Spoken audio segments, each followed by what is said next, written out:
Tires, start your engines! It's MRN Motorsports Monday, the place for the latest news and loudest opinions, direct from the guys at the track. Presented by Outback Steakhouse. This program is rated VNGSN and may contain scenes of verbal nonsense and graphic shenanigans.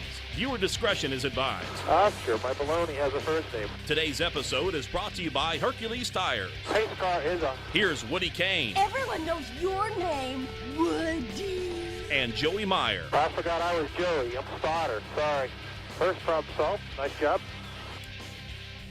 Welcome to the season premiere in 2017 of Motorsports Monday. I'm Woody Kane, joined as usual by Joey Meyer, spotter for Brad Keselowski in that number 2 Ford from Team Penske. Well, we've got a little racing under our belt right now, Joey. We have seen the clash, even though no points were paid. We have seen qualifying. What have we learned so far? We've learned that in 2017, there's one thing I never get to say again. What? If the chase started today. That does it. It's a wrap, it disappeared. Folks. Throw it away. No more chase. Now you have to say if the playoffs started today. So a lot of changes in NASCAR in 2017, but how about our new gig our here, new man? gigs, brand new set. Yeah, it new looks set. really cool. We got new earpieces. We got new microphones. This is same person sitting next to me. I'm glad to see you again. We're moving on up like George and Wheezy. Absolutely right. But Daytona put on a good show, man, with the clash turned into be a crash. Yeah, there at the see end. what you did there. Yeah, Pretty nice. Yeah, unfortunately, it involved us.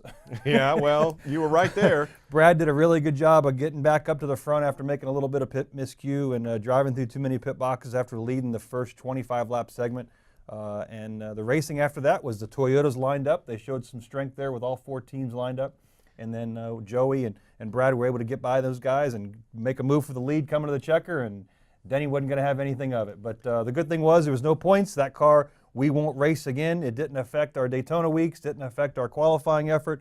And that's pretty much the case for everybody. That's exactly right. Yeah. So that was a good sign to get going. The Fords were strong. We're happy about that. It showed in qualifying. We did qualify 3rd on speed. The front row was done by our 2 guys that we're going to talk to later on in the show. But a lot of things to talk about here today with the changes that we have in 2017. Let's start it off then with the clash. As Joey mentioned, it was supposed to be Saturday night. Rain got in the way. It was then run as a day race on Sunday, which kind of threw a curveball to a lot of the crews. But as Joey said, Joey Logano wound up winning the race, and here's what he said from Victory Lane. So going into turn number 1, you kind of saw it coming and then went ahead and went to the top? Yeah, it was well, Brad had such a big run. I was pushing him into the corner, and I knew the run was going to be big. I could have passed him, but my rule of thumb was, hey, I'm going to work with my teammate. The best shot for a Penske car to win in here is really the only shot for a Penske ar to win there was to push him. And he had the run, and just you could see it. Then he was going to try to block either lane and tried his best there. But Brad's really good at this drafting thing and being able to throw fakes. And he got a fake enough to get underneath him, and then it was just too late. The 11 was already coming down, and like I said, I had the best view of it. It was pretty plain what was about to happen, so I just went to the top and tried to avoid the whole thing. Cool move of the race for Joey Logano. He misses the wreck. Unfortunately, Denny Hamlin and Brad Keselowski did not. Another interesting thing that Joey Logano didn't mention there, but that I heard him say later, was how well the Joe Gibbs Racing Toyotas are working as teammates at restrictor plate tracks. And he said the only way you're going to beat that strategy is you've got to get up in there and break them up. And once that happened, it seemed like then it was game on. You know, what we see at Daytona and Talladega is a strength in numbers game. The fastest car by himself is not the fastest car. And simply put, the more cars you have in a line, the more guys that are working together, the harder they are to pass. What was impressive between the 2 and the 22 with Joey and Brad was the fact that the 2 cars of the Team Penske was able to get in the 4-car draft of the Toyotas and break those up and contend for the win. So that was very promising from those guys. Interesting as well to note that we saw some of the things that we might continue to see as we move forward, even though, as you mentioned, there's a different format coming this year. But we kind of saw some of those strategy moves playing out. We saw this some last year with the Gibbs cars staying together, and when they do that, they're awfully tough to deal with. But now there's more ammunition on the Ford side with Stewart-Haas Racing coming over, and that gives more opportunity for guys to work together within the manufacturer groups. So not only does Team Penske have the 2 and the 22, and we have a satellite team with the 21 and the Wood Brothers, but now we have added Stewart-Haas, and we saw that Kevin and Brad and Joey with the 4-car yesterday work together as a trio that we haven't seen. It was the first time we saw it in 2017.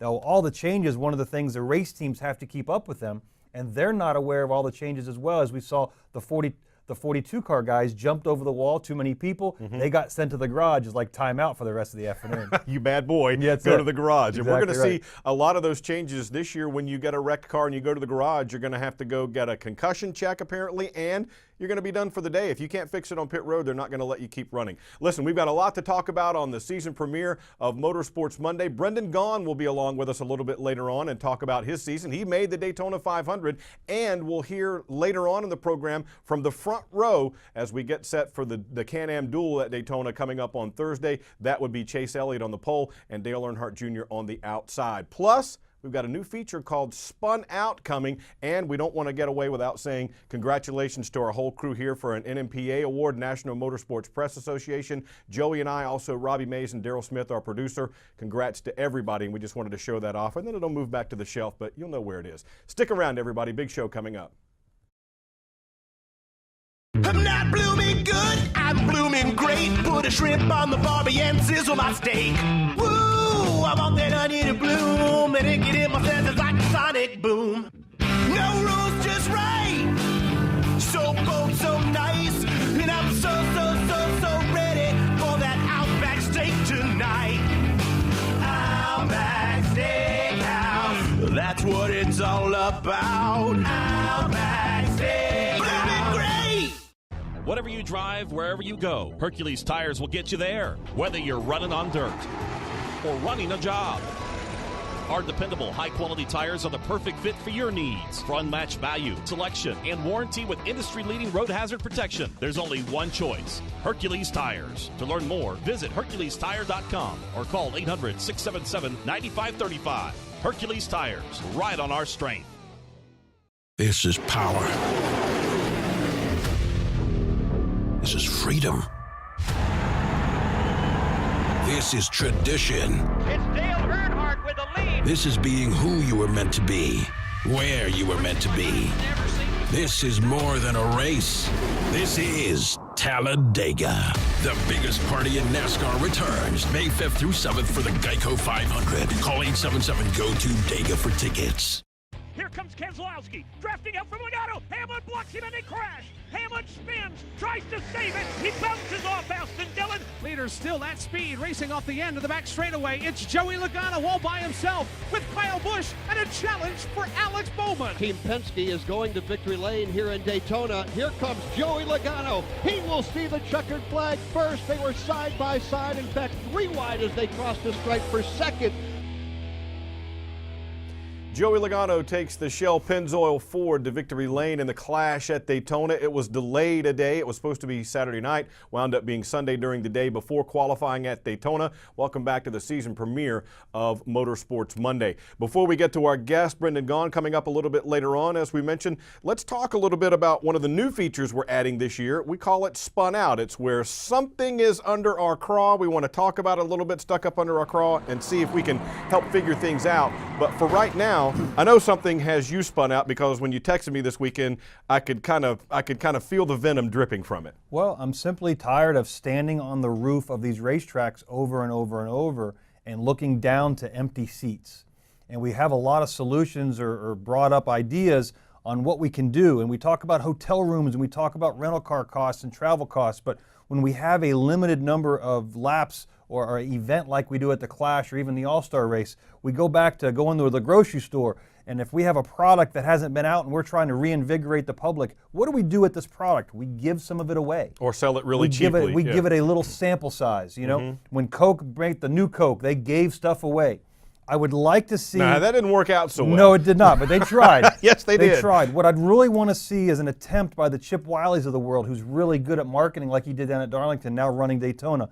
Let's start really reducing our seat cost for these one-off style races, the Clashes, the 150s, the All-Star races.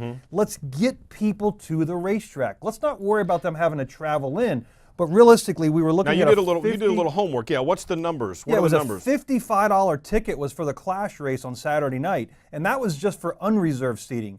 Well, there was no problem with reserved seating because there was nobody there. I'm going to estimate well in less than 10,000 people showed up for a Saturday night race, and there weren't that many on Sunday to even watch qualifying in the Clash. And we had reserved seating in excess of $85. we're still using prices back when we had 80%, 90% filled stands. Now the prices may have been adjusted a little bit, but I simply don't believe in 2017 when we were trying to get people simply to drive to the racetrack for a day event, 2 hours, possibly 3 hours away, just for the day, Saturday night or Sunday to watch. Let's give them some incentive to get there. And I don't think at an $85 reserved seat, we have much of an incentive. Now, I don't think we should throw away tickets for the 500 or even this coming weekend from a Friday, Saturday, Sunday. That's a good 3-day event, which people will travel into. But a limited number of folks have the opportunity to travel into the Clash and then stay for the whole week. So we have two different audiences that we're trying to capture. Well, I don't know what the price was 5 years ago, 10 years ago, that type of thing for the Clash or the different iterations of it over the years. But I went and looked after you sent that text.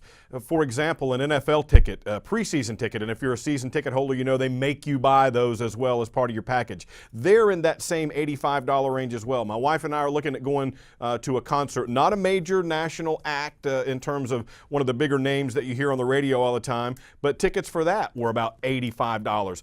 I guess my point is, or my question is, what is the number? Where do you put that number? And I get the chicken or the egg argument. If you make it so low that anybody will come in, how do you know where your price line is that you can sell them for? Clearly, there weren't many sold from what we saw in the stands at this price. I'm at a point right now where I don't want to compare ourselves to any other sport. But that's how you know what the market is. Well, I look down at the market and I see empty stands. Right, I see 90% of the grandstands are empty.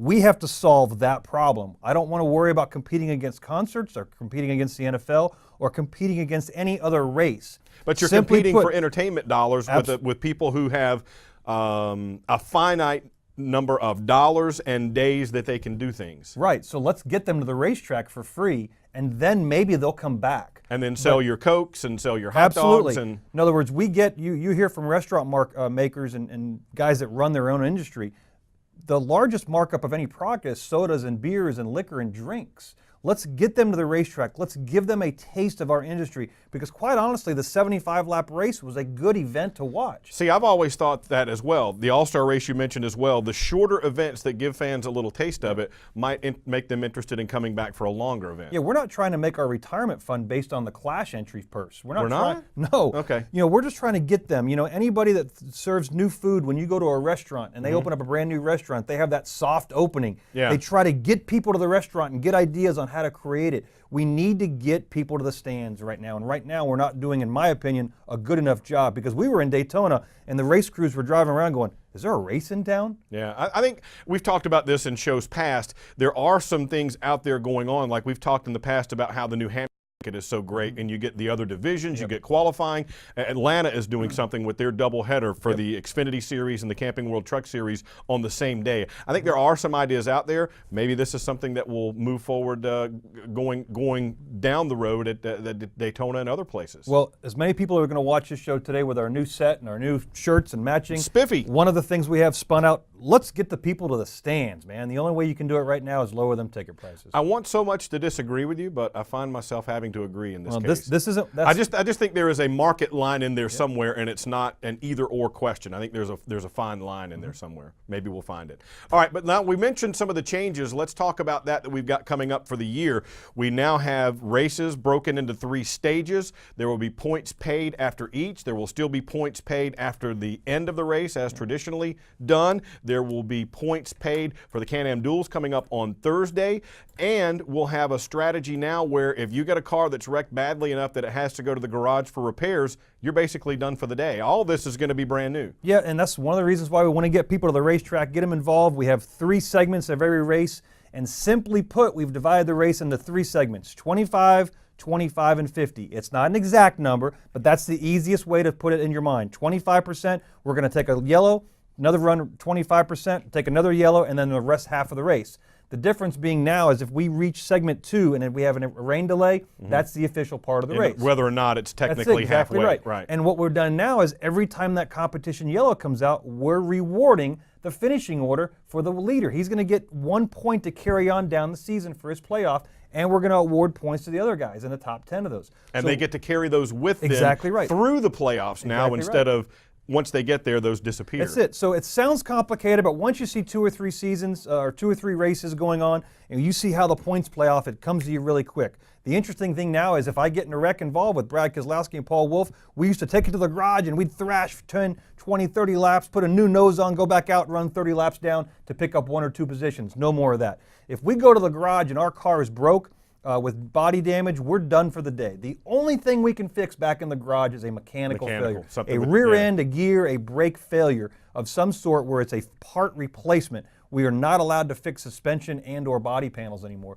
We go behind the wall, we're done for the day. On pit road, 5 minutes. You're allowed 5 minutes to fix your car during that time before you have to prove your car can go back up to minimum speed. Yeah. If not, you go back to the garage and you're done. If you come down pit road to try to fix your car, too many men over the wall, you get busted again. Go to the garage, time out. Have a nice day. Your day is over. So this is all about cleaning up the racing environment. We're tired of seeing cars 30 laps down, parts falling off, causing more cautions. And then you run around at a greatly reduced speed. My wife calls those sissy laps, by the way. Exactly right. So, all right, well, we're going to get a driver's perspective about these changes coming up and talk a little bit more about what we've seen and what we will see at Daytona. Brendan Gaughan made the Daytona 500, and he'll join us after this. Today, Toyota's featured NASCAR fan is Dr. Tom Pierce. So, Dr. Tom, what's your claim to fame? Well, due to all of Toyota's NASCAR wins last year, I wrote thousands of doctor's notes for fans for overexcitement hypertension, a condition that requires a day off work to rest. Sounds like a responsible doctor. Doctor?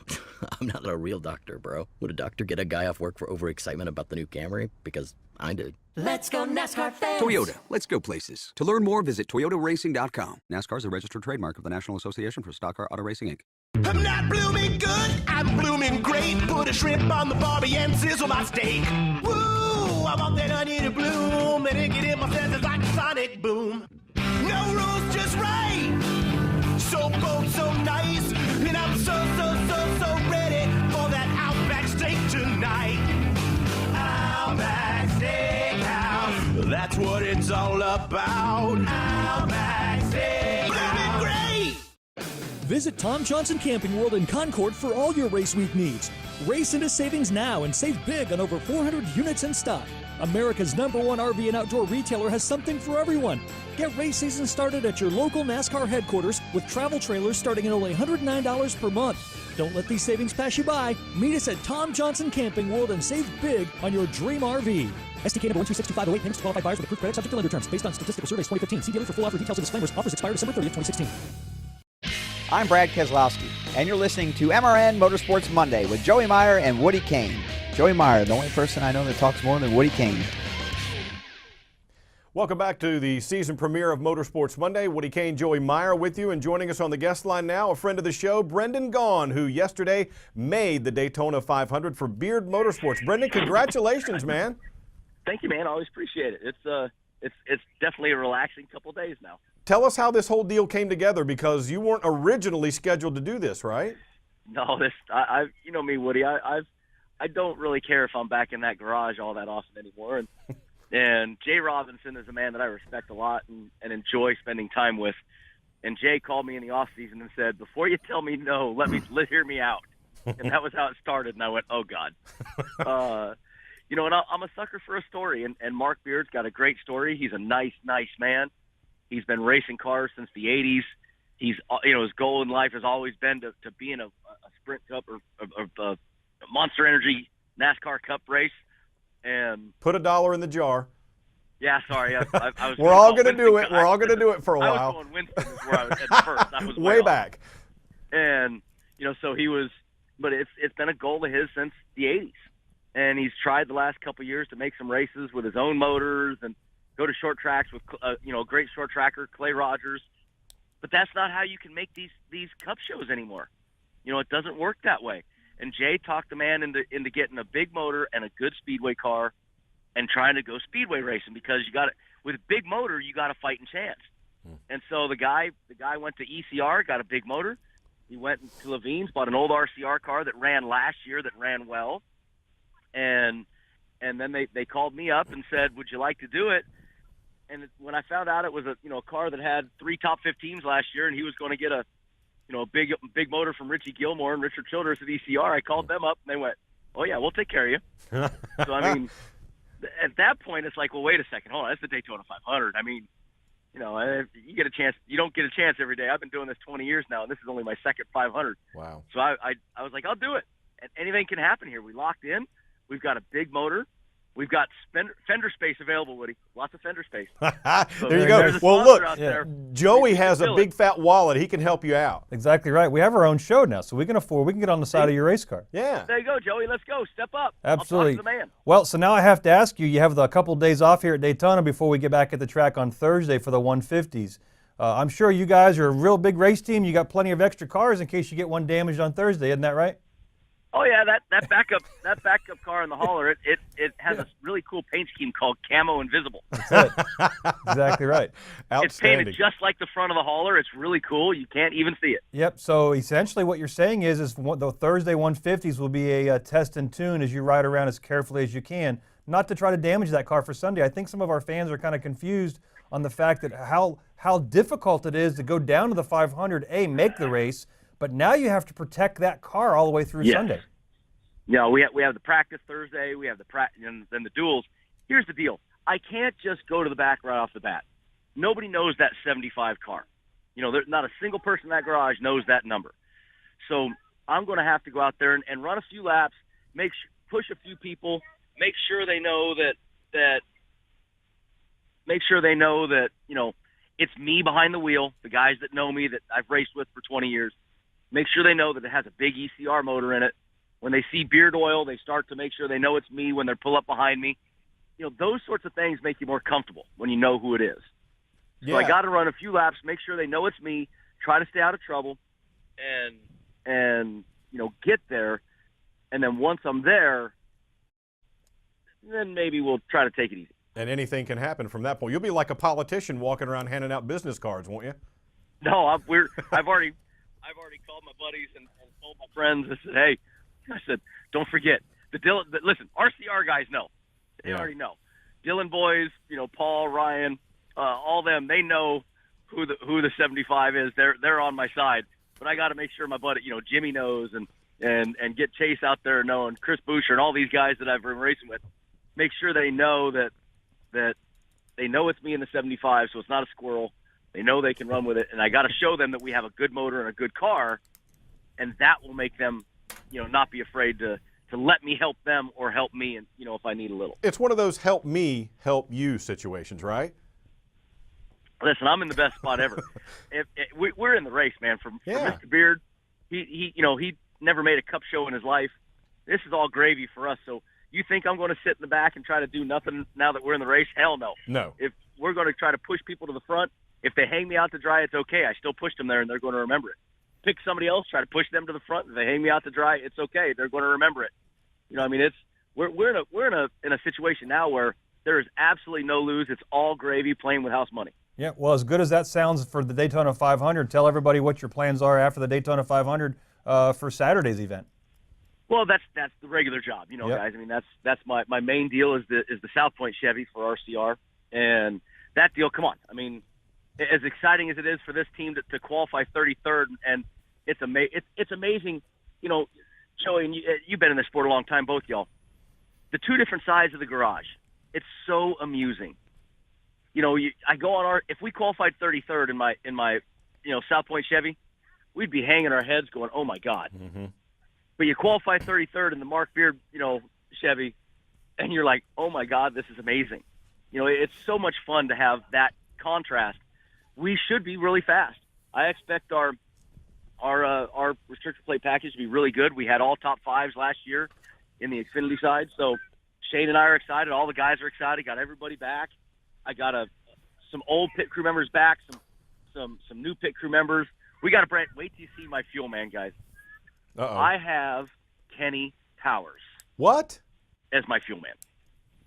And when I was going to use the rest of the word, but I wouldn't do that right now. Because anybody that knows Kenny Powers knows there's a middle name in Kenny Powers. Yeah, don't go there. But wait till you see my fuel man. It is completely and totally awesome. Fantastic. Hey, Brendan, before we let you go, we were talking before you came on, there's a lot of changes this year, the new stages. If you get a car torn up, you go to the garage, you're basically done for the day. What do you think about all this stuff? Because you're going to have to face it in the Xfinity Series as well. You know, there's lots of things about it. One thing I like is the point system is very volatile now, and I like that. I didn't like the last couple of years where if you were 35 points behind, you were basically stuck in a position.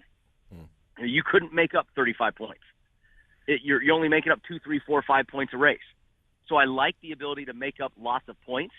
I like that volatility. That's awesome.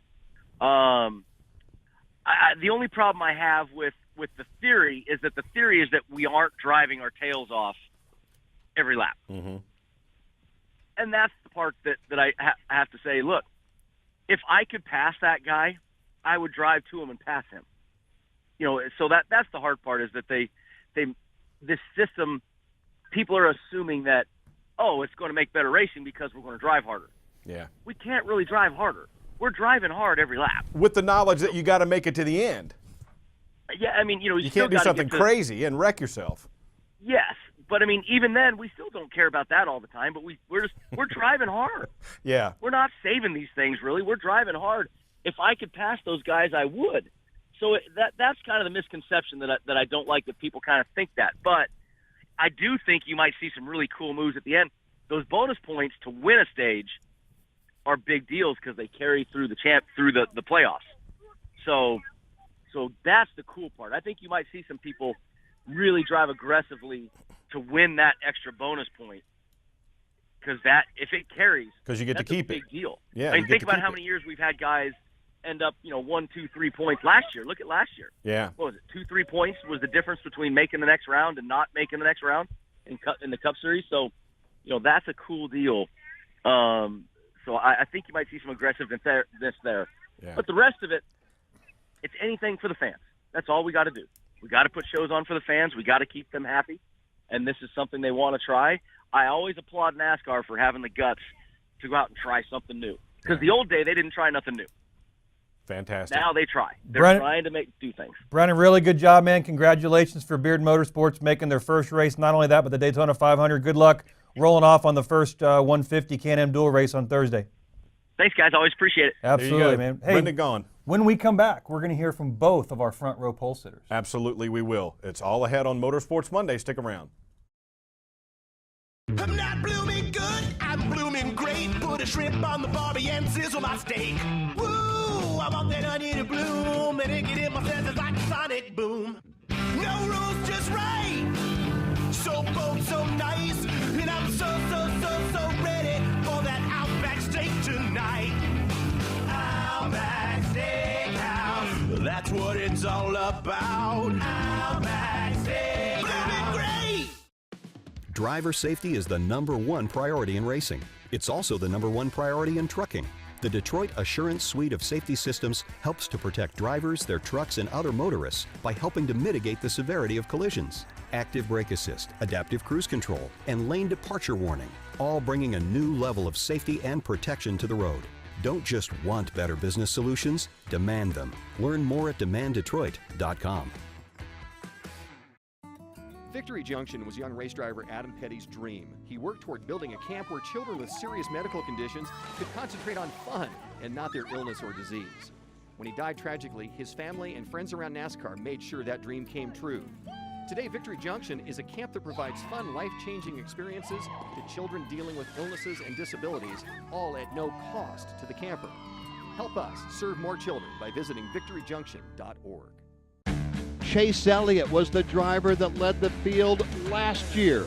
Can he remove Junior from the top spot and move him to the outside? We know Junior's going to start at least in row number 1. The question is, will it be inside or outside? Here comes his teammate, Chase Elliott, back to the line. Chase through the tri-oval to the start-finish line. Checker flag is out. He'll go to the top. Chase Elliott is going to win the pole for the second year in a row. Chase Elliott wins the pole for the Daytona 500. And how about that team, Joey? With Alan Gustafson at the helm, they have, 3 straight now poles for the Daytona 500? 3 straight. We had Jeff Gordon's last full year on the pole, and now Chase Elliott twice in a row alongside of Dale, this newcomer we have. This kid, this upstart. This upstart looking for good things from him, I think. We hope, Dale Jr. on the outside pole, so they will roll off both on the pole for the Can-Am Dual 150s. All right, let's hear what Chase Elliott had to say after winning the pole. you know, the 24 team in the past, you know, with Jeff, and then last year with us here in Talladega was that they've proved they're really good at qualifying at these racetracks, and that stuff doesn't just happen by staying the same. So, you know, they're always trying to find new things with the body or the engine or whatever it is, and that's proof that they're, you know, keeping up with the competition and taking that next step too. So hopefully we can have a good run next week. When you turn your attention out to Thursday, what are you looking to learn to translate to the Daytona 500? Well, I just think you want to kind of have your car to where you're that guy. Everybody always talks about that guy on Sunday. That guy was really fast. He could make a lane go forward, or he could make this happen, or he could push me to the front. You want to be that guy. So I think for us, we want to try to make our car be that car and try not to tear anything up. And the new guy making his first start in over 6 months, his teammate over at Hendrick Motorsports, Dale Jr. alongside him on the outside pole. Dale Earnhardt Jr. is back, and he's on the outside of the front row for the Daytona 500. Congratulations. Yeah, thanks a lot. We sure would have liked to got a pole. Happy my teammate Chase got the pole. Congratulations to 24 guys. They just certainly know how to get the job done at these plate tracks for sure. Make Rick happy to have all front row, all Hendrick front row. But we're a little disappointed. It'd been nice to get the pole, but it's good to be up front and starting up front for our qualifying race. That'll be great. Now, speaking of that, what do you have to do to the race car? What's the agenda for this 88 car before you take the green flag on Thursday night? Hopefully lots of practice. We'll just get out there and try to see if we can get some guys that want to draft and get in some situations to make sure our car's handling good. There you go. Dale Earnhardt Jr. will lead the second Can-Am dual race on Thursday night. Chase Elliott will lead the first. Our coverage on the Motor Racing Network starts Thursday evening at 6 p.m. Eastern Time.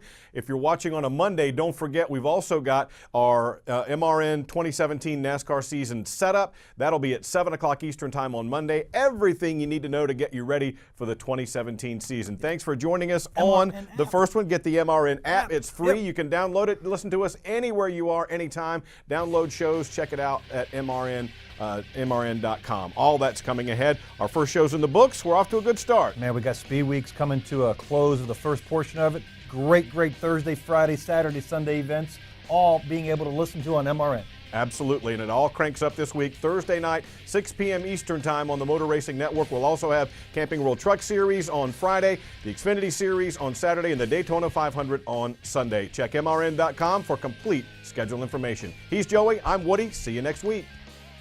MRN Motorsports Monday is presented by Outback Steakhouse. Tune in every Monday for another exciting episode right here on MotorRacingNetwork.com. Brought to you by Hercules Tires. MRN Motorsports Monday is also available on demand in the MotorRacingNetwork.com's Media Center, on our Facebook page, on YouTube, and in iTunes or the Google Play Store. MRN Motorsports Monday is a production of the Motor Racing Network.